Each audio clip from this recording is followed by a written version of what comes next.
dizia, por que viver nesta amargura e maldizendo o amor de Deus? Por que chorar só desventura, se existe luz nos olhos seus?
Sintam todos bem-vindos e acolhidos e abraçados nesta casa de Cristo, nesse ponto de luz, de socorro, de amor, de caridade, de assistência, de conhecimento. Aos que chegam pela primeira vez em nossa casa, sintam que aqui vocês encontrarão amigos que poderão ouvi-los naquilo que tenham necessidade. É só procurar alguém aqui da casa, estaremos disponíveis. Especial nessa noite, recebemos nossa querida amiga Vandercy, que há pouco conversava ali com ela. Nossa, é muita coisa que acho que de conhecimento, nascido em berço espírita, avô espírita, nossa, deve ter quase convivido com Kardec lá, né? É um privilégio, né? Termos uma pessoa que perseverou, porque também o espiritismo tem os seus desafios. Trazida pela sua neta Aline, obrigada Aline por ter trazido sua avó. Então vamos iniciar mais um trabalho, mais uma reunião, com a nossa prece, com a nossa oração inicial. Convidando a todos que sintam-se bem acomodados, para que o nosso corpo físico assim possa também estar em sintonia, porque agora é o momento que vamos receber o alimento espiritual. Então, mais uma vez, sempre em primeiro lugar, o agradecimento, o reconhecimento das bênçãos que a todo dia chega até nós.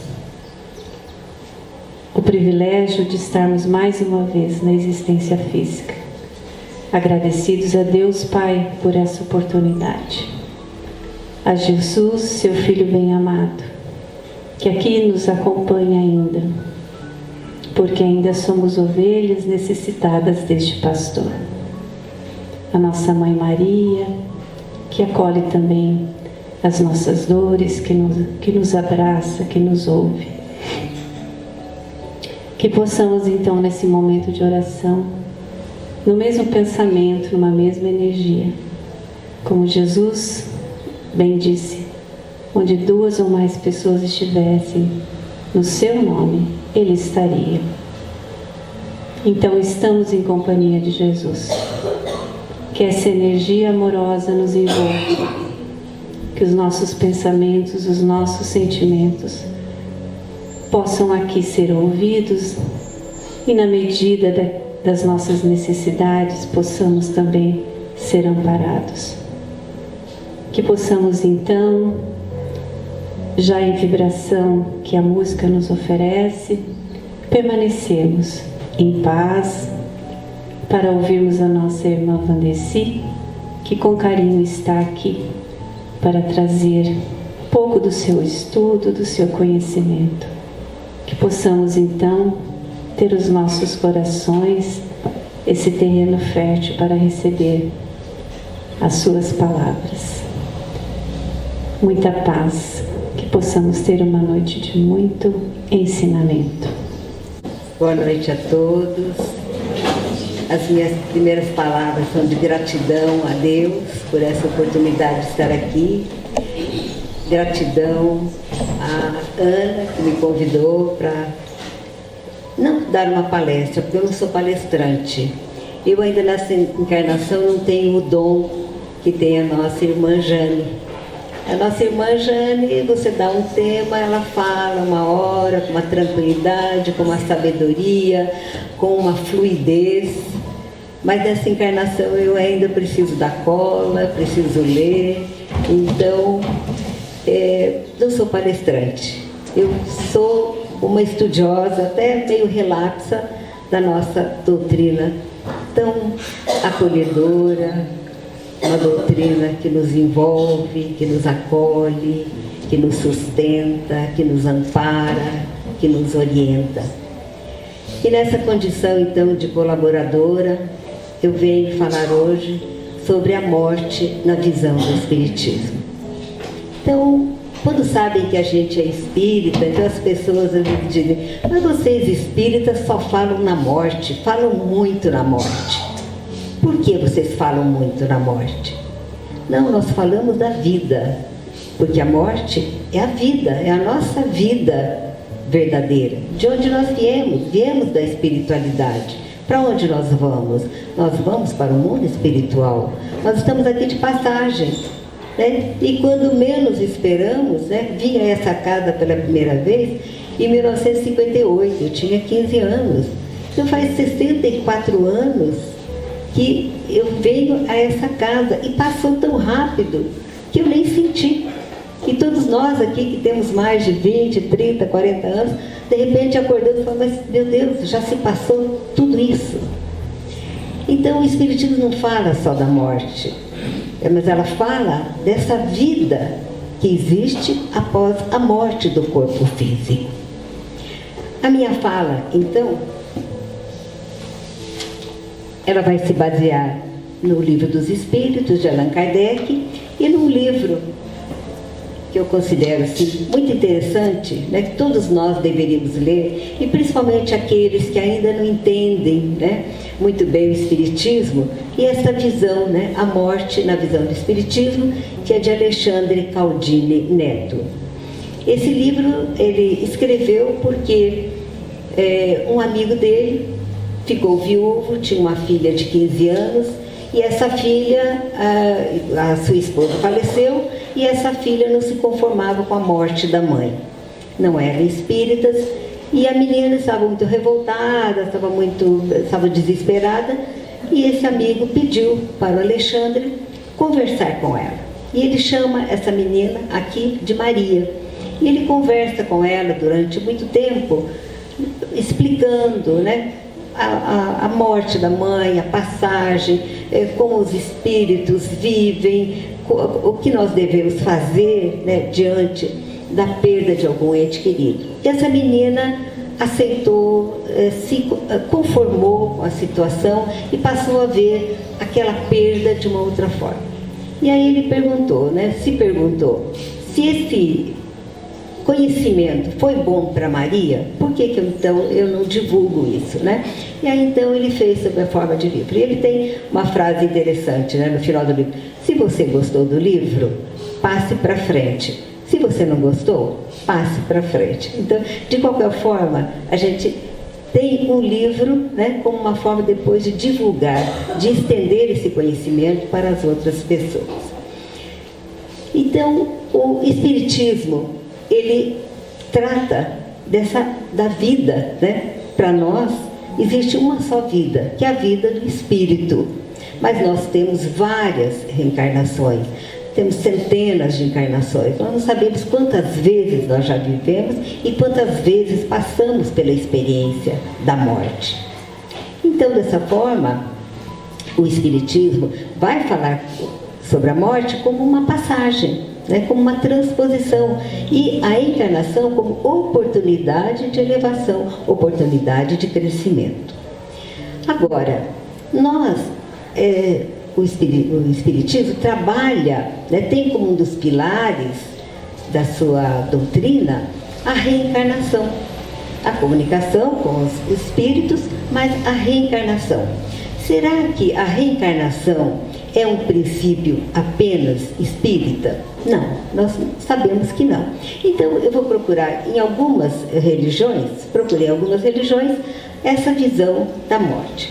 No hinduísmo, por exemplo, que é uma religião que tem mais ou menos 5.000 anos, é uma das mais antigas do mundo. Ela nasceu por volta de 3.000 anos antes de Cristo. E era uma religião politeísta, então havia Deus para cada fenômeno. Algumas das divindades mais importantes são o Brahma, que representa a força criadora do universo, Ganesha, que é Deus da sabedoria e da sorte, Shiva, que é Deus supremo, criador da yoga. Então, quando nós praticamos a yoga ou yoga, né, nós estamos praticando uma atividade que foi trazida pelos hindus, né, pelo hinduísmo. A visão hindu de vida após a morte é centrada na ideia da reencarnação. Então, há 5.000 anos já se acreditava na reencarnação. Para os hinduístas, a alma se liga a este mundo por meio de pensamentos, palavras e atitudes. Quando o corpo morre, ocorre a transmigração. A alma passa para o corpo de outra pessoa ou para um animal, a depender das nossas ações, pois a toda ação corresponde uma reação. É o que eles chamam de lei do karma, e nós a lei da ação e da reação, da causa e do efeito. Então nós vemos aqui que para o hinduísmo não importa se ele vai reencarnar num corpo humano ou num corpo de animal. E já o espiritismo não vai professar, né? Não vai seguir essa ideia. Depois o budismo. O budismo tem mais ou menos 2.800 anos. É uma doutrina filosófica e espiritual surgida na Índia, no século VI a.C. E tem como preceito a busca pelo fim do sofrimento humano e assim alcançar a iluminação.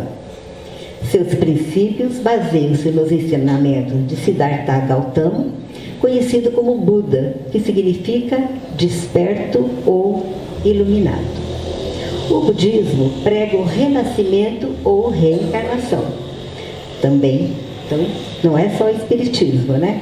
O espiritismo foi buscar nessas religiões antigas o espírito da verdade, aquele grupo de espíritos que orientavam Kardec, que trouxeram todas as respostas que depois foram codificadas pelo nosso mestre. Eles trouxeram essa ideia da reencarnação, né, esse princípio da reencarnação. Após a morte, o espírito volta em outros corpos, subindo ou descendo na escala dos seres vivos, homens ou animais, de acordo com a sua própria conduta.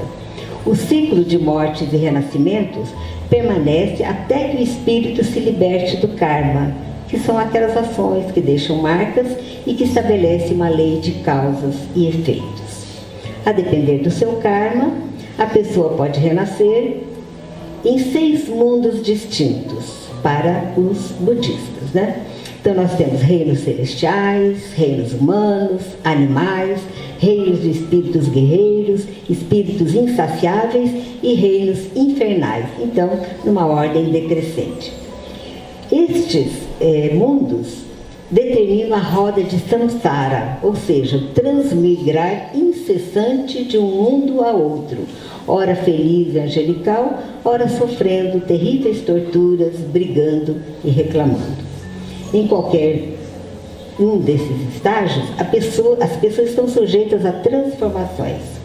Os monges oram para que as pessoas atinjam a terra pura, que é lugar de paz, tranquilidade e sabedoria iluminada, ou renasçam em níveis superiores. Para isso, a doutrina budista ensina a evitar o mal, a praticar o bem, a purificar o pensamento. O leigo deve praticar 3 virtudes: fé, moral e benevolência. Para eles, todo ser humano é iluminado, embora não tenha consciência disso. Então, como nós vemos, tanto no hinduísmo como no budismo, eles têm princípios que são comuns ao espiritismo. Só que o espiritismo vai aperfeiçoar esses princípios de forma mais racional e sob a orientação dos espíritos que compuseram aquele grupo que representa o espírito da verdade.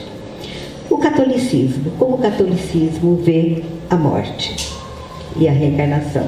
A vida depois da morte está inserida na crença do céu, inferno e purgatório. Dependendo de seus atos, a alma se dirige para cada um desses lugares.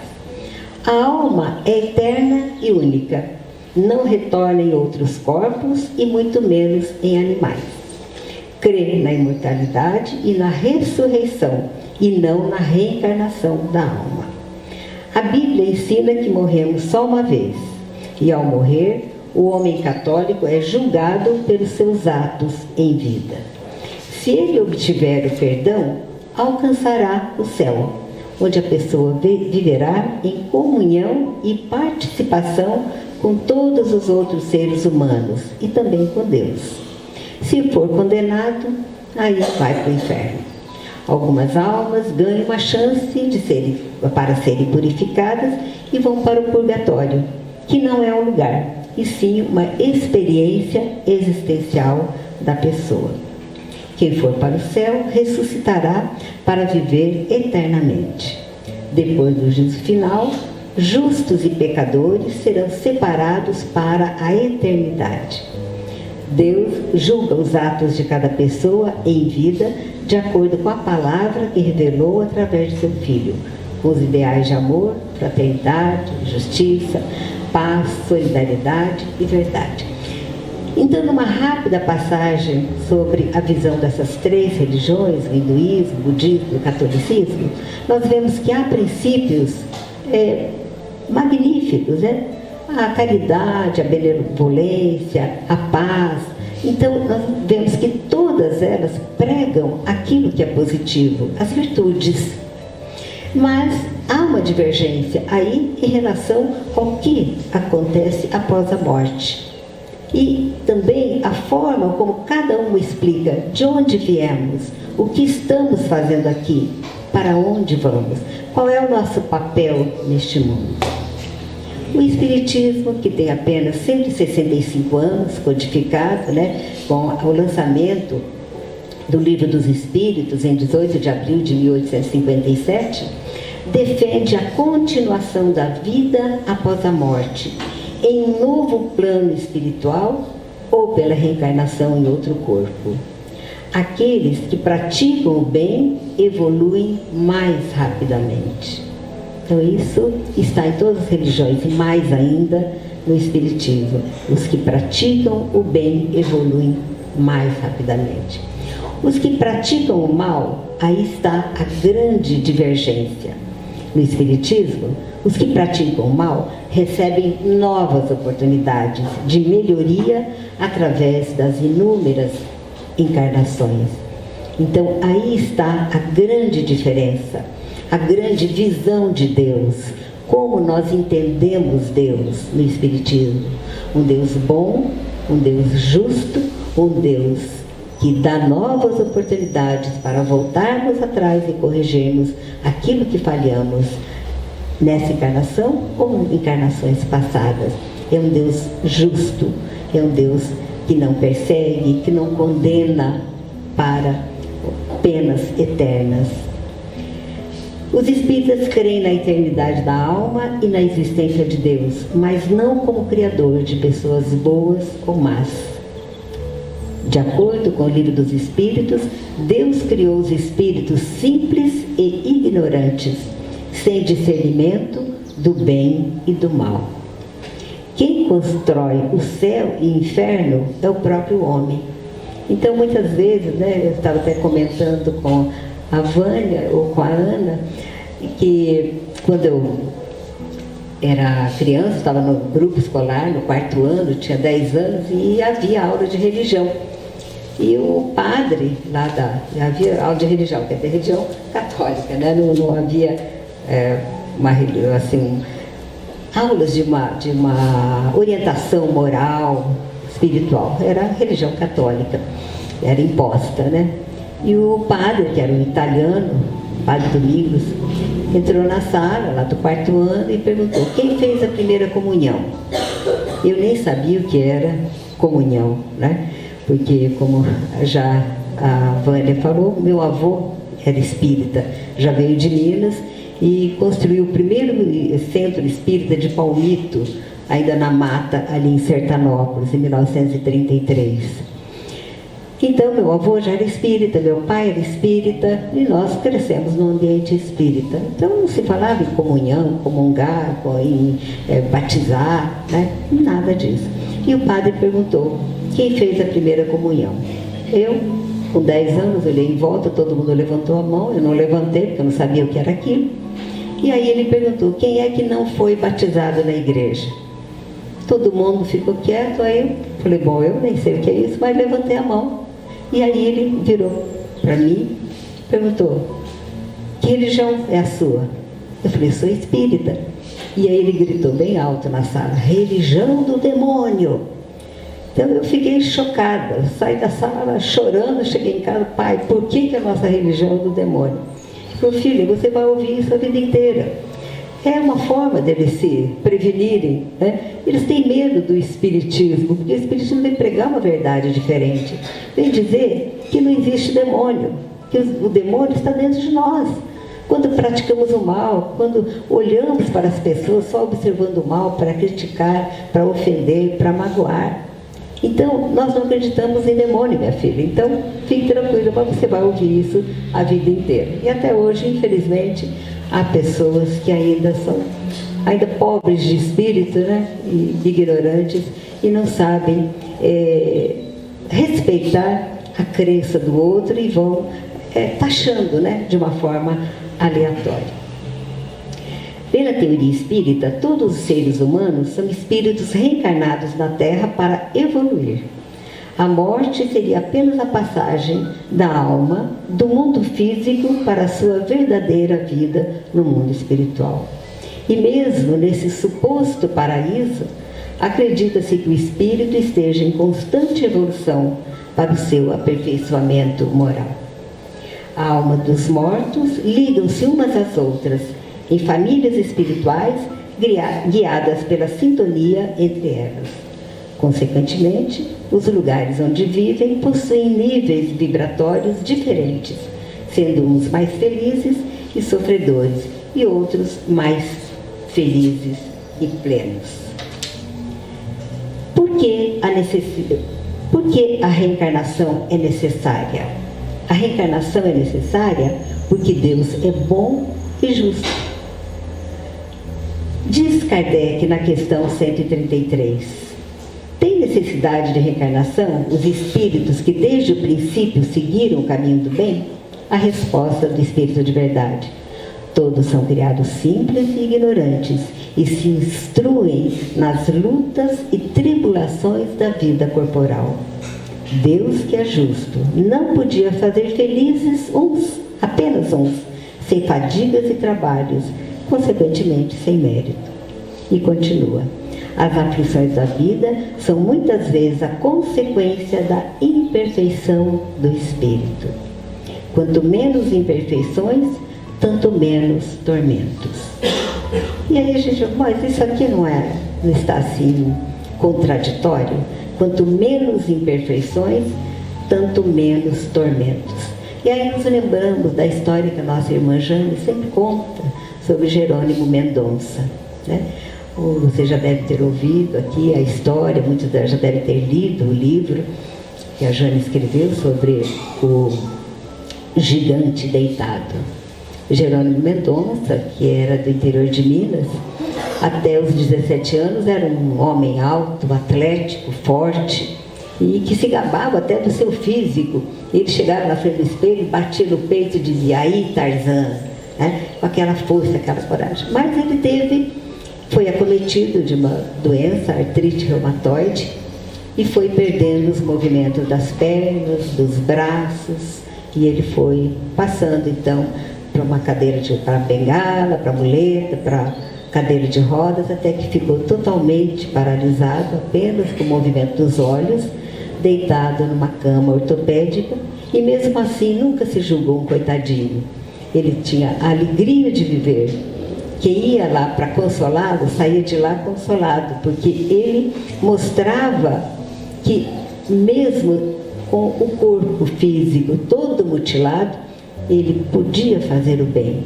Fundou várias obras assistenciais, fundou centros espíritas, dava palestras pelo Brasil todo, carregado naquela maca ortopédica, com problemas cardíacos, cego. Então, a gente olha aqui, né? Quanto menos imperfeições, tanto menos tormentos. Era um ser que já estava num grau de evolução muito alto, por isso o sofrimento para ele era pequeno. Então, essa frase aqui do Livro dos Espíritos, então, quando nós começamos a analisar tantos casos que nós conhecemos, nós vamos observando que ela é plausível, ela tem lógica, né? Aquele que não é invejoso, nem ciumento, nem avarento, nem ambicioso, não sofrerá as torturas que se originam desses defeitos. E aí agora eu vou para o livro do Caldini Neto, do Alexandre. Como se preparar para a morte? Estudando-a, buscando compreendê-la, sem dogmas, sem verdades absolutas, sem medos, sem sustos, sem fantasias, com serenidade. É assim que nós nos preparamos para a morte. Estar preparado para a própria morte é não ser surpreendido quando ela novamente chegar. Interessante, né? Ela novamente chegar, porque nós já passamos várias vezes por essa etapa da morte em várias encarnações. É aceitá-la com tranquilidade e gratidão. Gratidão pela chegada de uma nova fase da vida, gratidão pela experiência que tivemos enquanto estávamos encarnados, gratidão por tudo que fizemos, pelo tanto que fizeram por nós, por todos que nos amaram, pelo que aprendemos e pelo tanto que melhoramos como pessoas. É estar tranquilo, como quando avançamos sem angústia pelo que não fizemos ou pelo que fizemos de errado, porque Deus sempre nos dá novas oportunidades, sem culpa, sem noção de pecado, mas sim reconhecendo os erros e buscando corrigi-los. É compreender que erros fazem parte. Agora, como trabalhar a dor pela perda de entes queridos?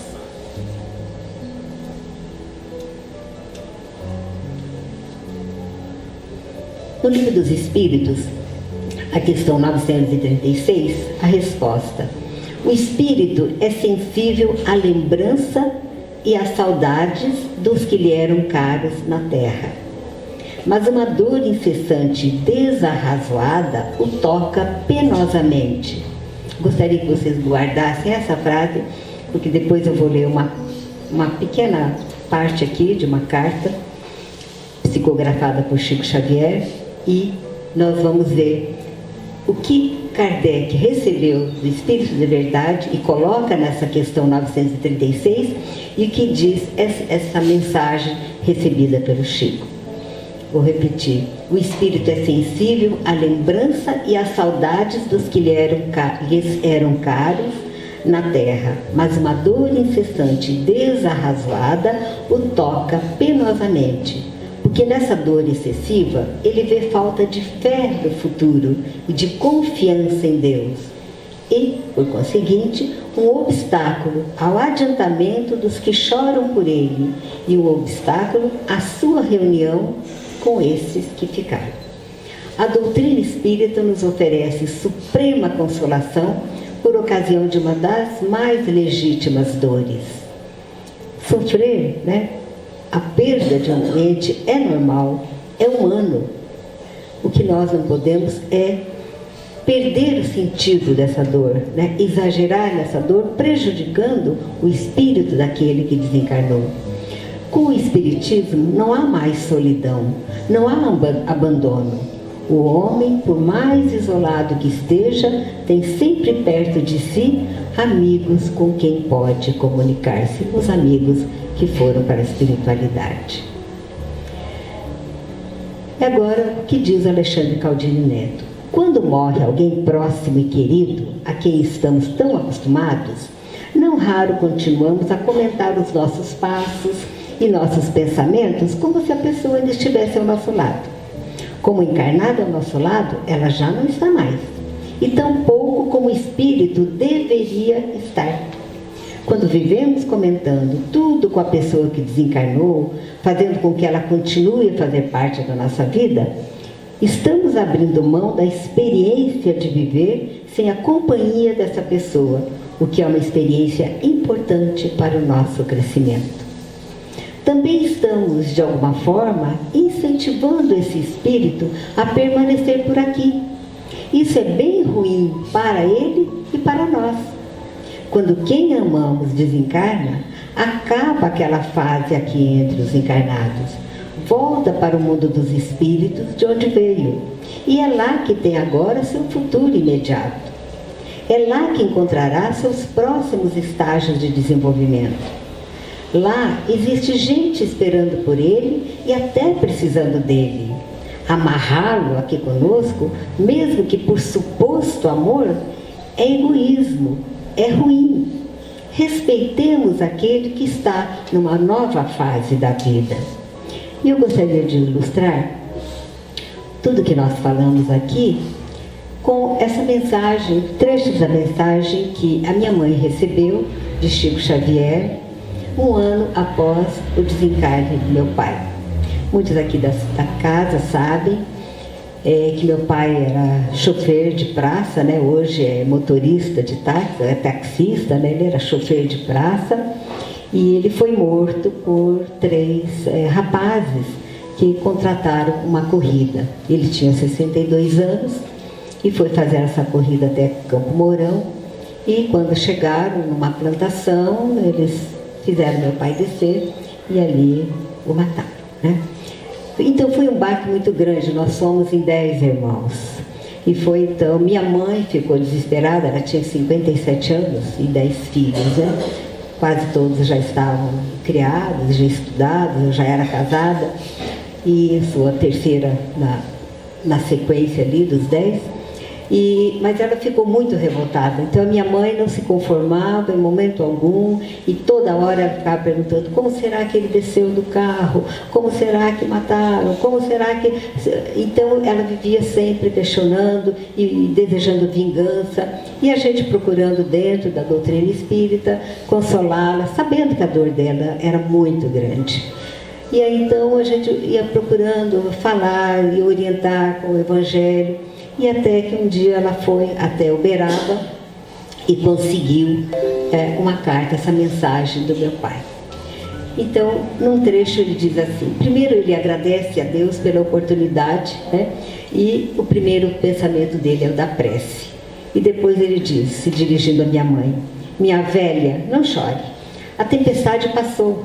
Vilmer, que é a minha irmã mais nova, que foi com a minha mãe, ajude seu pai a estancar esse poço de lágrimas que a princípio quase não pude suportar sem enlouquecer. Então vejam, o nosso desespero como atrapalha a evolução do espírito. Felizmente, a luz da nossa fé estava brilhando. Então ele só encontrou forças porque ele tinha uma fé. Aqueles nossos estudos e comentários em tempo de prece, em torno de prece e reencarnação, me auxiliaram nos momentos mais duros de atravessar. E aí a minha mãe sempre falava em vingança, em ódio, né? Eu não queria saber de perdão. E aí quando a gente fazia o Evangelho no Lar, a gente pedia para ela, abria e sempre caía lá, prece por um assassino. Ela fechava, eu não vou ler isso. E mãe, olha, tantos anos aí junto com meu pai, né? Ele procurou mostrar para a senhora que a gente tem que perdoar, não vou perdoar. E fechava e não lia, a gente tinha que ler outra coisa porque ela se recusava. E aí, nessa mensagem, meu pai diz: o ódio não conduz a caminhos que nos possam trazer qualquer benefício. E para nós, reservou-nos Jesus tanto amor que somente o amor deve clarear nossa memória. A princípio, fui conduzido para um hospital em que o amigo espiritual Dr. Leocádio me prestou imensos serviços. As lembranças de casa, vejam, gente, como é importante, quando nós perdemos um ente querido, nós procurarmos ajudá-lo, né, nessa passagem. As lembranças de casa, de começo, me faziam sofrer muito. Queria ver você, querida esposa, ver nossos filhos, mas a cabeça doía e para pensar corretamente precisava de muito esforço. Ouvia tudo que se passava no lar, porque o meu sentimento não se desligava, até que suas orações, no dia 17 de abril, com as meninas, me tocaram o coração de tal modo que a memória se fez lúcida, sempre mais lúcida. Então, no dia do aniversário dele, um ano depois do Vilas, nós fomos para Apucarana, onde ela morava, e falou: mãe, hoje nós vamos comemorar o aniversário do pai. E vamos então fazer oração por ele, vamos, né, ler o Evangelho por ele e tal. E ele relata isso aqui, gente, isso que eu achei assim impressionante. No dia 17 de abril, com as meninas, né, então as preces tocaram o coração. Fui até a casa em companhia dos benfeitores que me protegem e pude ver com que carinho me recordavam o aniversário. Você, minha velha, falava em meus 63 anos, como se eu estivesse ali sob nosso telhado para uma festa. Festa de saudade e de pranto, mas enfeitada nas orações que a família me endereçava. Chorei muito.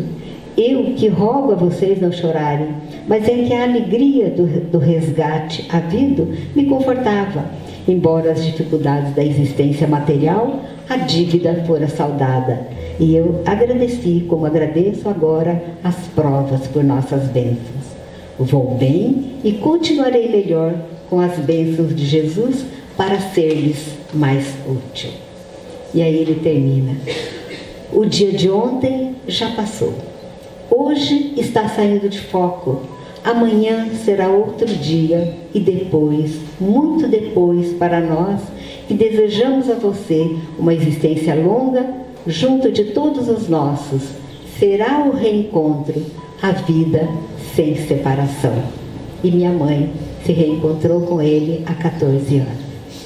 Então eu espero que com esse pequeno estudo eu possa ter tocado o coração de vocês, para que nós possamos então entender melhor o que estamos fazendo na Terra, qual é o nosso papel e como nós devemos nos preparar para essa passagem. Muito obrigada. Obrigada, Vandeci. Sempre nos lembrando que a doutrina, Jesus bem disse que não nos deixaria sós, que viria o Consolador. E nós que já temos uma semana de Evangelho, como dizia o seu Hugo, e que um pouco, né, nós já temos conhecimento com relação a alguns pontos que a Vandercy colocou. Hoje até aconteceu um fato que tem muito a ver com o que você falou, só para colocar assim que o pouco que nós temos de conhecimento, nós podemos até ajudar outras pessoas que passam por momentos difíceis. que eu encontrei com uma amiga de muito tempo que tinha perdido um genro num acidente, né, de maneira trágica, a filha ia se casar. Então a gente percebe quando faltam, né, um pouco dessa base de alguns conhecimentos, né, da imortalidade. Esses momentos são muito difíceis, muito cruéis. E a gente, como espírita, a gente pode também estar auxiliando em muitos momentos essas pessoas, dando um pouquinho do consolo, dizendo que somos espíritos imortais e continuamos vivendo. E que esse equilíbrio, como ela falou, né, para quem passa para o outro lado, é muito importante que aqui a gente permaneça equilibrado, para que eles consigam também se equilibrar e se harmonizar. Obrigada, Vandercy. Que Deus a abençoe e a recompense na medida das suas necessidades.